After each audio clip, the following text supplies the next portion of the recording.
Today we have a new character. I've been busy with work and sick, and the old character we had, I played a little bit off screen, and he died. So, now we have Stelter Paletrill, an ogre. I don't want to speak too much before the story starts, but I've been thinking about things. I have ideas for this character. The problem with being someone who has been an author is that you keep writing stories when you have downtime in your head. But I'm doing this to see how a story evolves in real time. So the less I can use of what I have in my head from the past few weeks, the better. In any case, let's get to it. As before, I'm using my 9-power system, where I have random generators, I can roll dice, and hopefully the dice in this system of 9 powers will be unobtrusive but meaningful, because I want to just tell a story, and hopefully you want to listen to a story. Today's story is generated by a card from something called the Side Quest decks, published by Inkwell Ideas. This is the Side Quest deck for political and urban fantasy, and it says that there's a lady of the court who is a traitor, and her treachery is being uncovered, but more evidence is needed. So I used my random generator and decided that her name is Emmabeth Kind Hands. Kind Hands is a name that is part of this Arlen Town's history already. And the side quest card for this also says that she recently corresponded with someone, and that's giving the PC a hook to work with. So she recently corresponded with Alexina Linner Creek, another name I generated randomly. And Alexina has been murdered. She was an assistant herbalist to Softmallow, a Therian who turns into a hamster, who is the main herbalist of the Sunshine Flower Home. So I'm saying that Alexina also is a hamster Therian, and maybe they were even relatives, and something suspicious happened. Story Finder means that she was working as the champion of Yarn Spinner. As a story finder, she can go to places and enter a trance and see visions of what happened historically at that place. And sometimes this allows them to be detectives and find out things otherwise secret in different locations. Is that part of why she was murdered? Who knows? But let's play and find out. So I've tried to give myself just enough to have the start of a story without any preconceived notions of where the story will go. And I have some ideas about Stelter. I made a note at the top that he has some special use of glass and doors, which if we do go with that, I'll explain more, but maybe he will be interesting enough without that.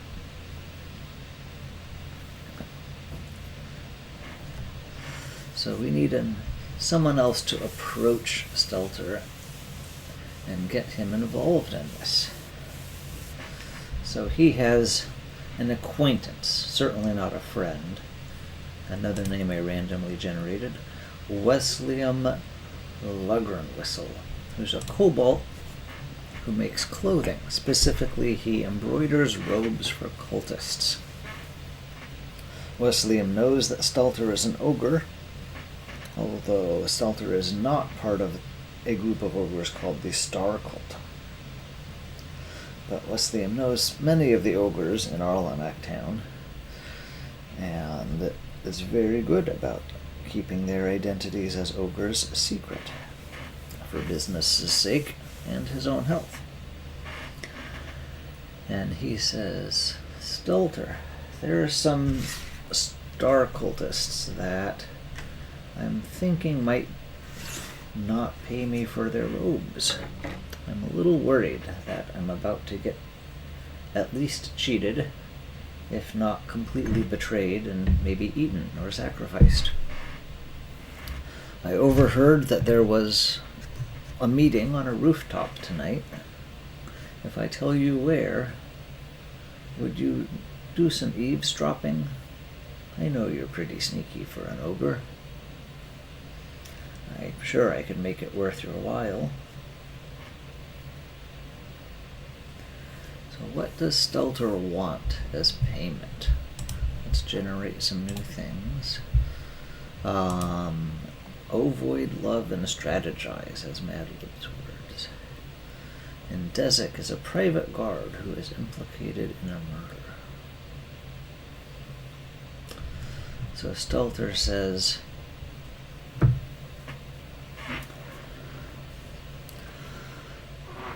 I sort of have a different thing to do. That one of my friends was a guard named Desic. He's been accused of killing an herbalist. It's really not like him. If I do a little bit of investigation for you, then I need you to figure out about what's happening with this herbalist, and maybe Desic. Do I not know him as well as I think I do? Who would kill an herbalist anyway?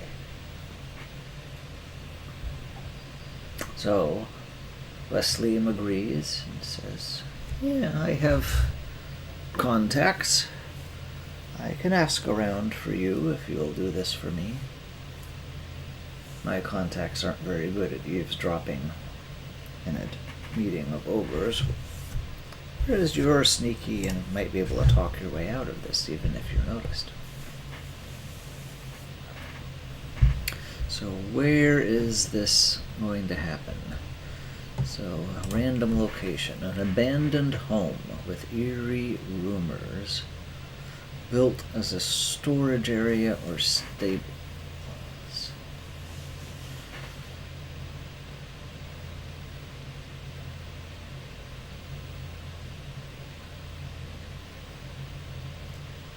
Home with storage.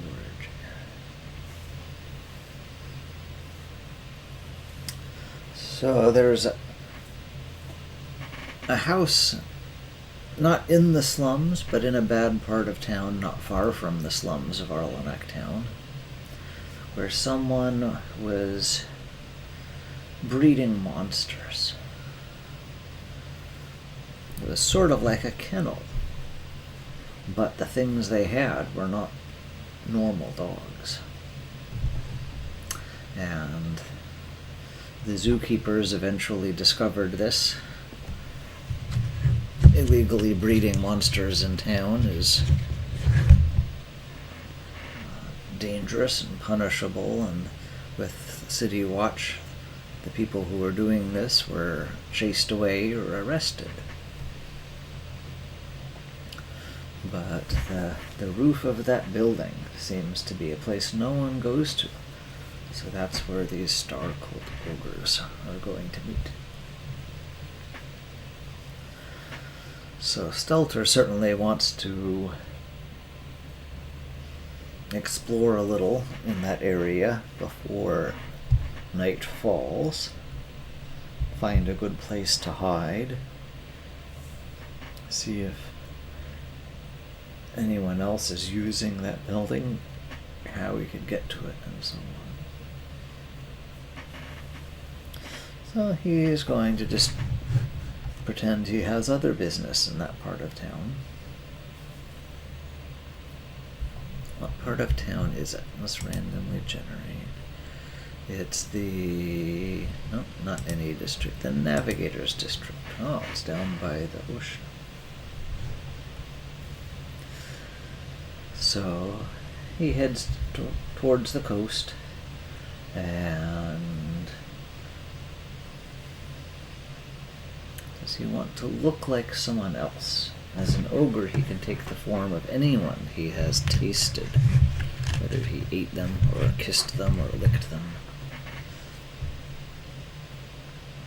So sure, he can look like a sailor. I'm sure he's had opportunity to have that form added to his library of who he could look like.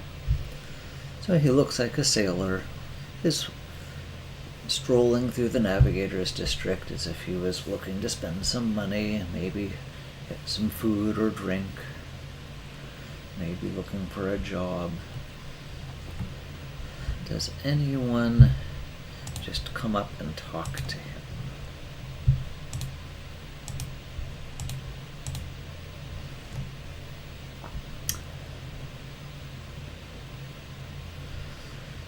Yeah, someone does. Let's see.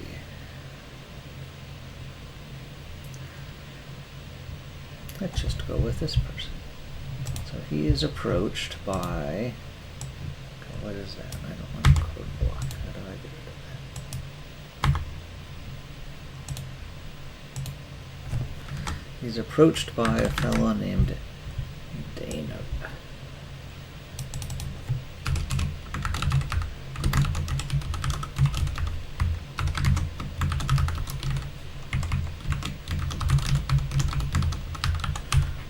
Hey, you looking for some money? You look like you need a job.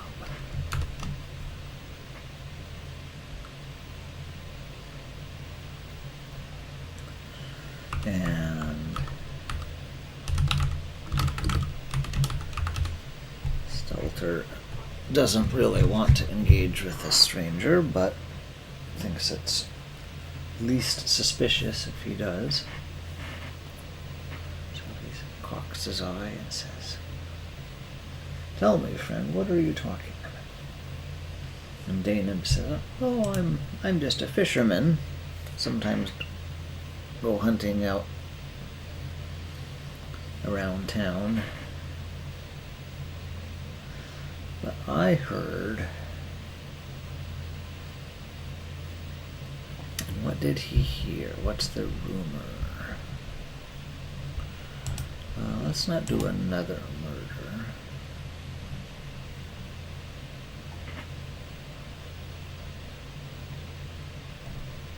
Talking about...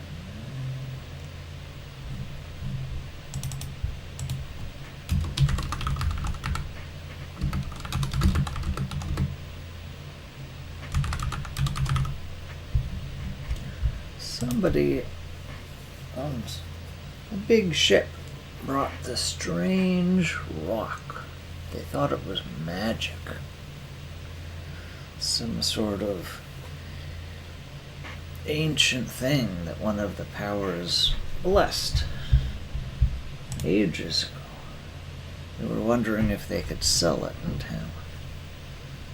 So I was curious, and I went over to see what all this fuss was about.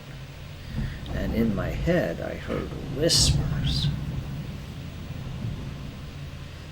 "Whispers?" said Stelter.